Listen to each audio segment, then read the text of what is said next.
नमस्कार, मैं अश्विनी वानखड़े। कृषि न्यूज में आपका स्वागत है। आइए नजर डालते हैं आज की कृषि से जुड़ी सबसे बड़ी खबरों पर। दिल्ली सरकार द्वारा 27 और 28 नवंबर को दिल्ली के त्यागराज स्टेडियम में स्मार्ट अर्बन फार्मिंग एक्सपो का आयोजन किया जा रहा है, जिसमें उप मुख्यमंत्री Manish Sisodia as a chief guest मौजूद रहे। आपको बता दें कि इस 2 दिवसीय स्मार्ट अर्बन फार्मिंग एक्सपो में बागवानी और ऊर्ध्वाधर खेती की स्टडी पर चर्चा की जाएगी। किसान के बेटे ने अंग्रेजी की किताब में जी फॉर जेंटलमैन पढ़ने के बाद में अपने पिताजी को जी जेंटलमैन मानना बंद कर दिया। इस पर आर्गुमेंट्स हो सकते हैं, पर मैं यहां बैठे लोगों से भी पूछ सकता हूं कि भाई अगर मैं आपको कहूं कि वो फलां वाले केबिन में, पीछे वाले केबिन में 3-4 लोग बैठे हैं, उनमें से एक वो जेंटलमैन से दिखने वाला आदमी है, उसको बुला के लाना, और बाय डिफॉल्ट वहां पे एक आदमी कुर्ता पजामा पहन के बैठा हो, एक पैंट शर्ट पहन के बैठा हो और एक कोट टाई लगा के बैठा हो। आप अपने अंदर सोच लीजिए आप किसको बुला के लाओगे, मुझे कहने की जरूरत नहीं है। जब मैं आपसे कहूं कि सबसे जेंटलमैन जो आदमी दिख रहा हो उसको बुला लाना, तो आप किसको बुला के लाओगे? जेंटलमैन की आपकी परिभाषा वहां से ड्राइव होती है, कोई तर्क में कुछ भी कह सकते हैं।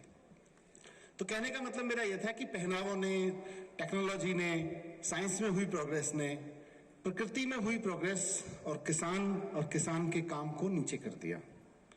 मेरा मानना यह है कि अगर हमने अर्बन फार्मिंग में थोड़ी सी मेहनत की तो हम food pricing, food crisis, food quality, इन सबको तो हल कर ही रहे होंगे।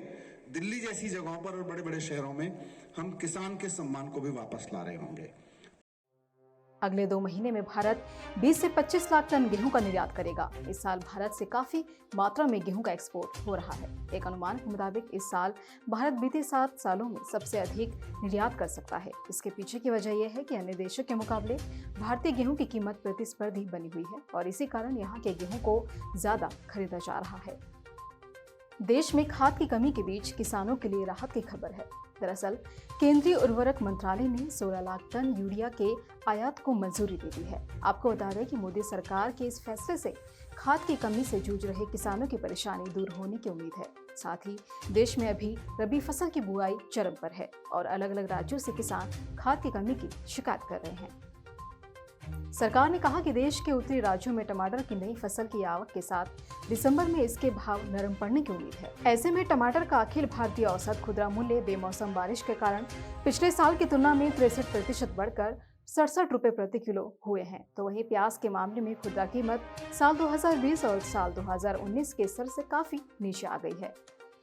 भारत और पाकिस्तान की अंतर्राष्ट्रीय सीमा पर हीरानगर सेक्टर में तारबंदी के आगे खेती करने के लिए प्रशासन की तरफ से लगातार प्रयास किए जा रहे हैं, जिसके चलते प्रशासन ने इस संबंध में किसानों को तारबंदी से आगे की जमीन पर खेती करने के लिए हर संभव सहयोग का आश्वासन दिया है। आपको बता दें कि अगर ये संभव हुआ तो किसानों के लिए ये एक सकारात्मक प्रयास होगा।